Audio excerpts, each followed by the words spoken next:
محلے میں ہمارا گھرانہ عزت و احترام کی نظر سے دیکھا جاتا تھا، کیونکہ والد صاحب ہر کسی کے کام آتے، تبھی یہاں سب لوگ انہیں جھک کر سلام کرتے تھے۔ اسی سبب محلے والے میرے بھائی رؤف کو بھی دل سے عزیز رکھتے تھے۔ وہ دوسروں کے دکھ درد میں شریک ہو جاتا اور بزرگوں کے ساتھ احترام سے پیش آتا تھا۔ اختر صاحب مدت سے ہمارے پڑوسی تھے اور ان کی بیٹی سجیلا سے میری دوستی تھی۔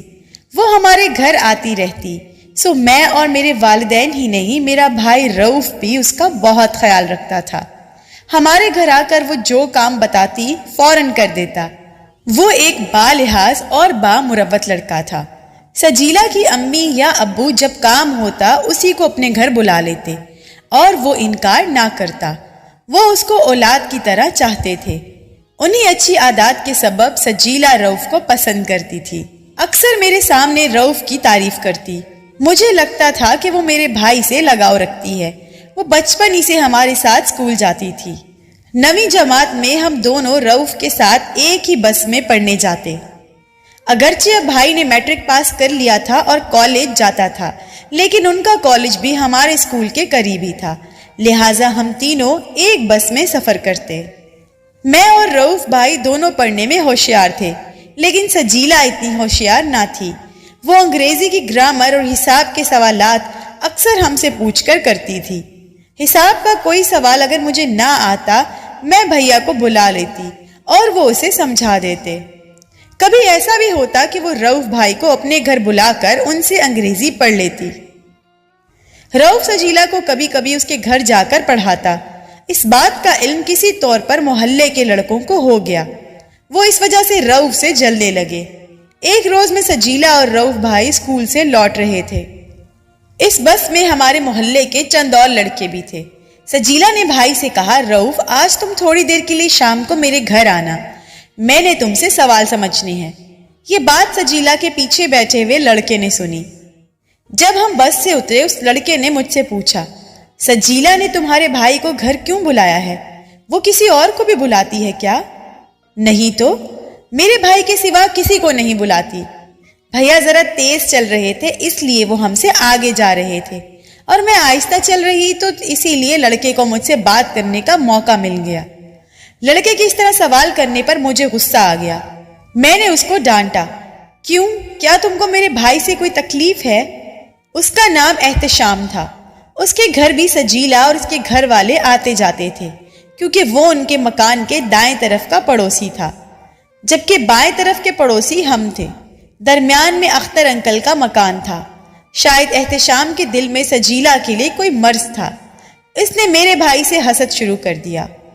اس نے گھر جا کر اپنی بہن فیروزہ سے کہا کہ سجیلا سے تمہاری دوستی ہے اور وہ روز رؤف کو اپنے گھر بلاتی ہے، یہ بات ٹھیک نہیں۔ تم اس کو اس امر سے روکو یا پھر اس کے ساتھ دوستی چھوڑ دو۔ اسی دن فیروزہ سجیلا کے گھر گئی اور اس سے کہا، سجیلا تمہیں پتا ہے کہ رؤف تمہارے بارے میں محلے کے لڑکوں سے کیسی باتیں کرتا پھرتا ہے؟ وہ بولی، نہیں تو، تم کو پتا ہے تو بتا دو۔ اس پر فیروزہ کہنے لگی، وہ میرے بھائی سے کہتا تھا آج سجیلا گھر میں اکیلی ہے، اس لیے اس نے مجھے اپنے گھر بلایا ہے۔ توبہ توبہ، یہ وہی بری باتیں محلے کے سب لڑکوں سے کہتا پھرتا ہے۔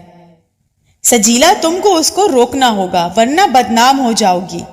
یہ سن کر سجیلا کا رنگ غصے سے سرخ ہو گیا۔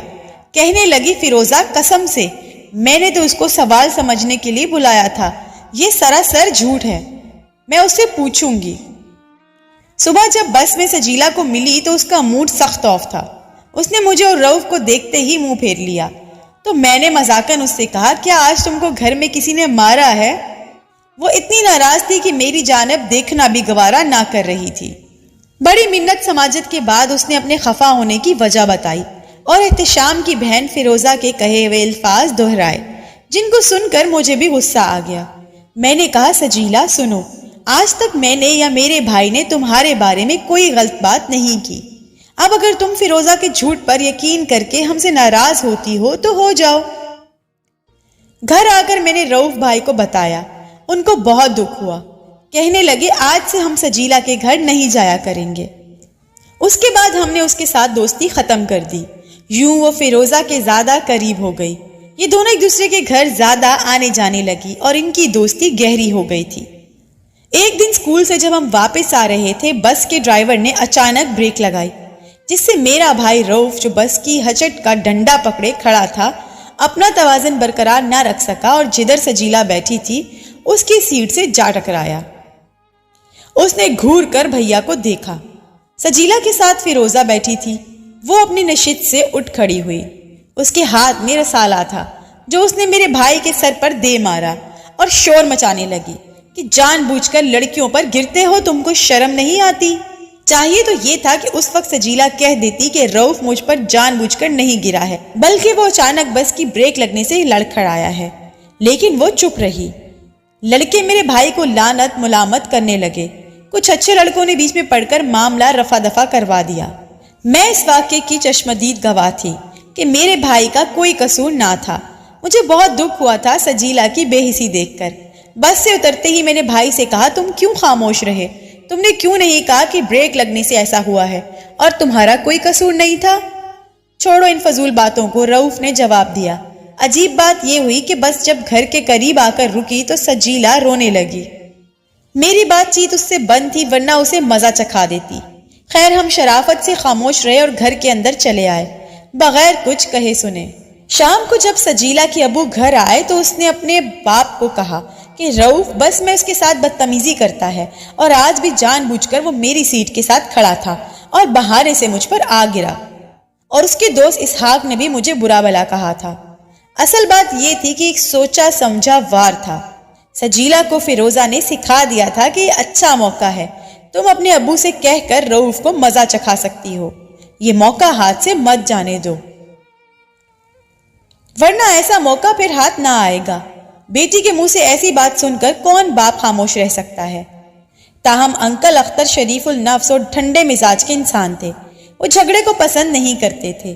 رؤف کو بھی اچھی طرح جانتے تھے کہ وہ ایسی حرکت نہیں کر سکتا، تبھی خود شکایت لے کر آنے کی بجائے اپنی بیوی کو ہمارے گھر بھیجا کہ جا کر پتہ کرو کہ اصل بات کیا ہے۔ آنٹی ہمارے گھر آئی، انہوں نے مجھ سے اور بھائی سے پوچھا۔ ہم نے بتایا کہ سراسر جھوٹی بات ہے۔ رؤف بس کی چھت کا ڈنڈا پکڑ کر کھڑے تھے۔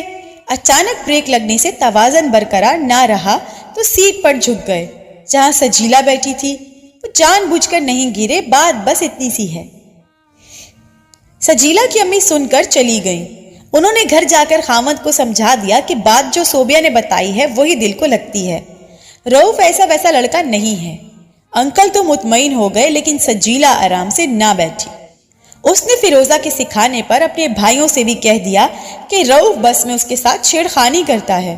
پھر کیا تھا، اس کے بھائی بھر گئے کہ ان کا جوان خون تھا، اب وہ قابو میں آنے والے کہاں تھے؟ ڈنڈے لے کر گھر سے نکل پڑے۔ سامنے ہی ان کو اسحاق نظر آیا، اس پر ٹوٹ پڑے۔ یہ جھگڑا ہمارے گھر کے سامنے ہو رہا تھا۔ شور سن کر رؤف باہر نکلا کہ دیکھوں کیا ہو رہا ہے۔ انہوں نے جو ہی میرے بھیا کو دیکھا، اسحاق کو چھوڑ دیا اور رؤف بھیا پر پل پڑے۔ انہوں نے میرے بھائی کو زمین پر گرا دیا۔ وہ کہہ رہے تھے بدماش لڑکوں کے ساتھ مل کر بس میں ہماری بہن کو چھیڑتا ہے۔ وہ 3 تھے اور رؤف اکیلا تھا۔ وہ مسلح تھے اور بھائی نہتھا تھا۔ وہ غصے میں تھے اور بھائی بے خبر تھا۔ انہوں نے اس دن تو رؤف پر قیامت ہی ڈھا دی، اس قدر لاٹھیاں برسائی کہ وہ لہو لوہان ہو گیا۔ آنن فانن مجمع کٹھا ہو گیا۔ بھائی بے ہوش تھا۔ بڑی مشکل سے لوگوں نے اسے ان درندوں کے چنگل سے نکالا اور ہسپتال لے گئے۔ 2 دن بعد رؤف کو ہوش تو آ گیا لیکن کسی اندرونی چوٹ کی وجہ سے حواس جاتے رہے تھے۔ اس واقعے کا ذہنی صدمہ ایسا تھا جس نے ہم سب گھر والوں کی سوچوں کو ہی مفلوج کر کے رکھ دیا تھا۔ بعض اوقات دوست بن کر بھی لڑکیاں کتنی ظالم بن جاتی ہیں، یہ بھی نہیں سوچتی کہ ان کی ذرا سی غلطی سے کسی کی جان چلی جائے گی اور کوئی ہنستا ہنستا خاندان اجڑ جائے گا۔ وہ دن ہمارے لیے صدمات سے بھرے ہوئے دکھی دن تھے۔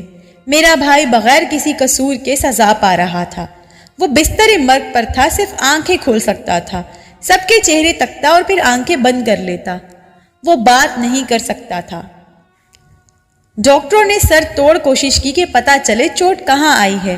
اس کے تو سارے بدن پر چوٹیں آئی تھی، لیکن جو چوٹیں اس کو سب سے زیادہ مہلک لگی وہ سر پر اور کمر پر تھی۔ اس کے حواس کام نہیں کرتے تھے۔